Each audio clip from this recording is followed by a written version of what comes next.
Bill Barr's resignation was announced, as has become the custom in Washington, by the president tweeting that his attorney general was departing. Barr and Trump have had quite a successful and effective working relationship.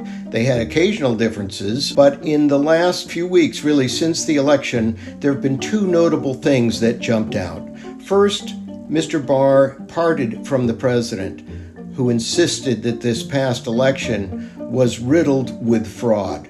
Although Barr had predicted fraud would be possible and even likely before the election, afterwards he said there was little evidence of widespread voter fraud, infuriating the president. Secondly, Hunter Biden, son of President-elect Joe Biden, announced that he was under investigation for possible tax violations. The Justice Department had been aware of this investigation, but had chosen not to disclose it before the election. This further infuriated the president. Bill Barr came into office with one of the most impressive resumes of any Trump cabinet member. That is not necessarily high praise, but in Bill Barr's case, he's very highly regarded. He had served as Attorney General previously. He won praise on his resignation from that first round from, among others, the then Judiciary Committee member Joe Biden, who hailed his service.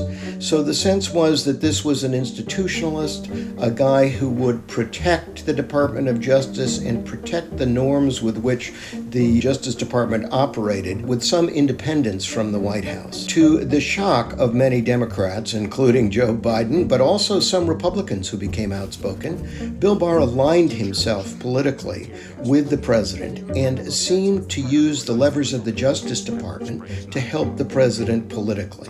There is, in fact, a kind of marriage of convenience that went on for the past couple of years with Donald Trump and Bill Barr. They weren't really alike in their moral codes or in their approach to politics, but there were some things that they had in common. Bill Barr, historically, was considered one of the most conservative, even radical advocates of a theory called the unitary executive, a theory that holds that the president has extraordinary power. Bill Barr was committed to this. The other thing that drove Bill Barr was his sense of morality and his religion. For Bill Barr, it was a bridge too far to say after the election that there was evidence of fraud, legal evidence of fraud, when in fact he knew from his own U.S. attorneys there was